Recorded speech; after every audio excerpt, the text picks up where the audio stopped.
Coffee futures in New York rose more than 6% earlier this week to a fresh all-time high, with some market participants citing panic in the market amid limited coffee availability. 이번 주 초 미국 뉴욕 RC 거래소의 커피 선물 가격이 6% 이상 상승하면서 사상 최고치를 기록했습니다. 이를 두고 시장 일각에서는 커피 공급이 제한되자 일명 패닉 바잉 상황이 나타난 거라는 언급이 나왔습니다. Alright, tell us more about this. So just before we get into the details, so when you hear futures, coffee futures, Yeah. so these are contracts that allow buyers and sellers to agree on a price of something. So this is how commodities are traded. Yeah. So in this case, we're talking about the price of coffee to be delivered at a future date. That's right. So that's why it's called a future. And these contracts, they're traded on commodity exchanges. So you can think of it just like buying a stock. It trades. You can buy it, you can sell it, you can buy different ones. And prices fluctuate. The price of these contracts fluctuate based on things like weather and crop yields and, of course, demand. So these Arabica coffee futures, they hit a record for the 13th straight trading session, right? Markets are open just like the New York Stock Exchange or the NASDAQ. And the reason for this is they're saying there's lots of reports of a dry, hot weather system that's forming over Brazil. Right. And Brazil produces nearly half of the world's Arabica beans. And now they're saying that a lot of the farmers there, they're actually reluctant to sell what they have left. So there's concern that the stocks there are actually getting quite low, and they're saying that farmers may have sold some like 85% of the current crop, and they're in no rush to sell the remaining amount. So like simple economics, when supply falls, prices go up. Of course. 여기서 말하는 이제 커피 futures, 우리말로는 커피 선물 가격이라고 하는데요. 미래의 어떤 시점에 커피를 거래하기로 약속을 해서 합의한 가격을 얘기하고 있죠. 그 얘기를 지금 해주신 거고, 그게 이제 여러 상황, 그 분위기, 그 다음에 이제 추측, 예상에 따라서 가격이 산정이 될 것 같죠. 되죠. 그리고 현재로서는 아무래도 수요는 있고 공급이 줄어들고 그러다 보니까 선물 가격이 오르는 추이입니다. Alright, let's have a look at citing. So here it says they citing panic in the market, meaning they're giving panic as the reason for this price run up. When you cite something, you give a reason. Like, and you can also, when you do, like in university or maybe high school, when you're writing essays or papers, you need to cite your sources. Yes. And this is the reason why I wrote this. 자, CITE라고 이렇게 쓰고요. citing something 그러면은 이것을 이유로 들다 이렇게 해석을 할 수 있습니다. So citing panic in the market. 이게 시장에 있는 그 panic buying을 이유로 든다. 전문가들이 지금 분석할 때는 그렇다라는 뜻이고요. 논문을 쓸 때는 반드시 내가 이것을 어디서 가져왔는지 그 출처를 밝혀야 되는 거. 이것도 citing이라고 합니다. citation이죠, 그때는. Now, what about limited availability? That means there's low supply. So whatever it's a product, even services, they can be harder to acquire because there isn't enough of them in the market. The supply is low, but the demand is high. 그래요. limited라는 게 제한이 되어 있다. availability는 그 가능한 물량, 공급 물량을 얘기하거든요. 그러니까 부족한 공급 물량을 말하고 있습니다.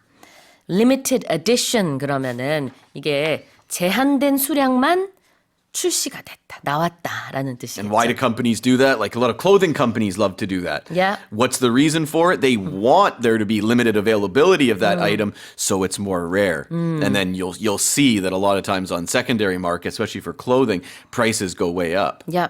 There's a particular coffee shop brand that's, really good at doing this. They always make limited edition tumblers or cups. Oh, right. So they'll only be around for a few months and only a few, a set number of them. So you kind of really want to buy it because You wanna get it. Yeah, after this period or this season, It's you over. won't be able to get it again. Sure. But they do it every season. Yeah. 자, 이렇게. It's not a bad idea, though. No, It's I kind think of, it's a I think great- it's sort of following the fashion industry in a way. It is indeed. 자, 그럼 제가 다시 한번 읽어보겠습니다. Coffee futures in New York rose more than 6% earlier this week to a fresh all-time high, with some market participants citing panic in the market amid limited coffee availability. All right, let's move on to the next headline. The US and the UK have refused to sign a declaration on inclusive and sustainable AI in a blow to hopes for a concerted approach to regulating and developing the technology. 지속 가능하고 포용적인 AI를 표방한 파리 공동선언문에 미국과 영국이 서명을 거부함에 따라 AI 규제 및 개발에 전 세계가 공동 노력할 거라는 희망에 균열이 생겼습니다. Tell us more. Well, the statement, so it was signed by dozens of countries that agreed to this, including France, China, India, and they pledged for open, inclusive, and ethical approach to this technology. The fact that China is signing this, does anyone really believe that they are going to follow through with that? I think that's one of the reasons why the UK and the US are not joining this, because why sign on to these things if you can't trust everybody to hold up their end of the bargain?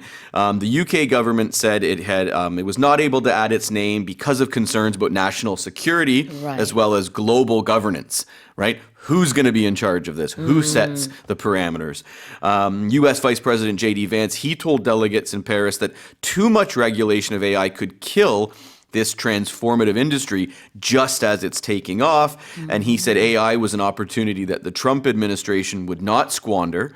And he said pro-growth AI policies should be prioritized over safety, which is an interesting, or I don't know, I'm not sure about that sentence, but that is what he said. Okay. French President Emmanuel Macron, he completely was at odds with that statement. Yeah, he's saying he agreed to he's this, defending, the need for further regulation for sure. 그렇군요. Well, France and, as you said, China and many other countries. Canada signed on to Yeah, they it. signed on to it. But then these key players, the US and the UK, for the reasons you just mentioned there, they're saying we cannot agree to this. No, we want to, especially the Not U.S. yet, I think anyway, they really, it's if you look at the the S&P and the Nasdaq, it's like half the time it's because of AI companies. They're not gonna they're not gonna bend the knee to China and France and bureaucrats in Europe. I don't think. All right. Well, if you say something is a blow to hopes or whatever, what does that mean? A setback. A lot of times we're talking about plans or policies or something you want to do. It's making it unlikely to happen or unlikely to succeed. 여기서 blow는요, 주먹으로 이렇게 펀치하는 요 느낌이에요. 그래서 한 방 날린다 이런 의미가 있습니다. 타격을 입힌다 이런 뜻이겠죠. In a blow to hopes, 기대감이 있었는데 거기에 한 방 날리는, 타격을 입히는 그런 미국과 영국의 거부 의사가 되겠고요. 그 희망이 뭐였냐면은 이제 많은 나라들이 우리 함께해서 AI를 regulate, 규제하고 그다음에 또 develop, 개발할 수 있지 않을까. concerted effort를 기대했습니다. So you can use concerted in two different ways. In this case, they're talking about a concerted approach, meaning that many people, groups are working together to do something, and it's like teamwork, right? Group effort, you're working to achieve something, and that's what they want. They wanted all the countries to sign on to this and work together. But you can also use it like on a personal level and say you're making a concerted effort to do something, meaning you're really trying hard to do that thing. And the stress is on concerted, so the second syllable, not concerted, right. like a concert. No, good point. Right. It's one of those ones when it's a verb, it's pronounced a bit differently. 네. 자, 그 콘서트랑 스펠링은 똑같지만 뒤에 ed 붙고요. 강세도 두 번째 음절에 들어가서 concerted 이렇게 발음을 하셔야 돼요. T 발음은 물론 뭐 북미권에서 안 해도 됩니다. concerted 이렇게 North American accent로 할 수 있고. 근데 이제 의미가 뭐냐면 여러 당사자가 있을 때는 함께 한다라는 뜻이에요. 결연한 그런 의미가 되겠고. 그냥 나 자신에 대해서 얘기할 때는 나의 어떤 혼신의 노력, 나의 그 굉장히 비상한 그런 의지, 노력 이런 것들을 말할 수도 있습니다. So I misspoke and said concerted can be a verb. No, it's an adjective. And it's usually concerted effort, concerted approach. That's usually how you'll see it. That's right. 다시 한번 제가 읽어보겠습니다. The US and the UK have refused to sign a declaration on inclusive and sustainable AI in a blow to hopes for a concerted approach to regulating and developing the technology. Let's move on to the final headline. Representation for women on screen in Hollywood had a record year in 2024, with female protagonists reaching parity with male protagonists in the top 100 grossing films of the year. 지난해 미국 헐리우드 최고 흥행 영화 100편 가운데 여성 주연작이 과반수를 차지하면서 영화계 내 여성의 대표성이 기록적으로 커진 것으로 나타났습니다. This is the first time, I think, films with the lead role being a female character surpassed 50%.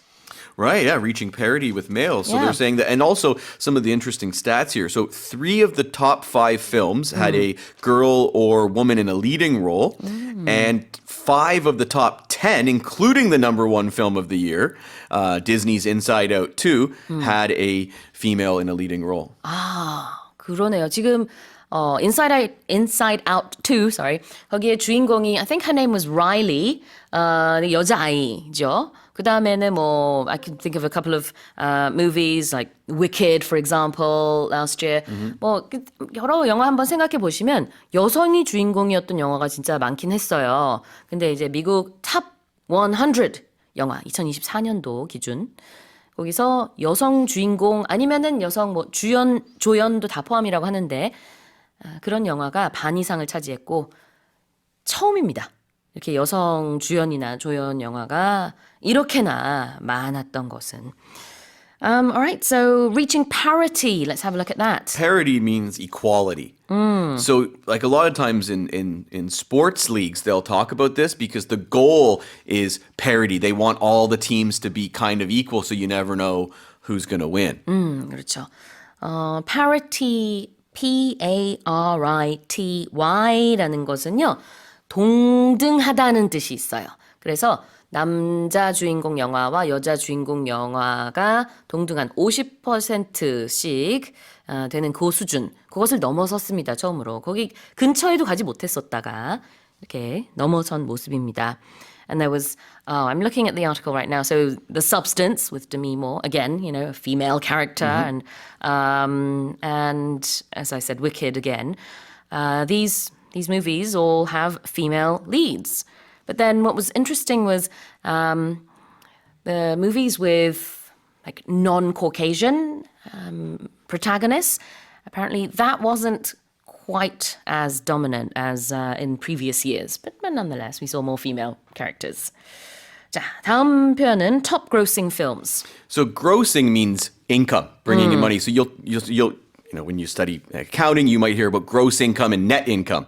So top grossing means movies that made more money than anything, that made the most money, the top grossing. They brought in the most money at the box office. Right. It doesn't have to just be movies, though, right? We can talk about albums, concerts, musicals, sporting events, maybe ballets, things like that. Yeah, exactly. Highest grossing or top grossing. You can use those interchangeably. That's Means they right. made the most money. 이렇게 그 단어 대신에 다른 걸 써도 된다. You can use those words interchangeably. 이렇게 얘기하는데요. Top grossing films, highest grossing films 다 가능합니다. 가장 돈을 많이 벌어들인 영화라는 뜻인데 그 앞에 100이라는 숫자가 붙었으니까 그냥 top 100 movies 이렇게 표현할 수도 있을 것 같아요. 그래서 구체적으로는 이 100개의 top movies 중에서 54개, 54개의 영화가 여성 주인공 아니면은 이제 공동 주인공, lead role or co-lead role를 맡았다고 합니다. All right, I'm going to read this one more time. Representation for women on screen in Hollywood had a record year in 2024 with female protagonists reaching parity with male protagonists in the top 100 grossing films of the year. That's it for the headlines.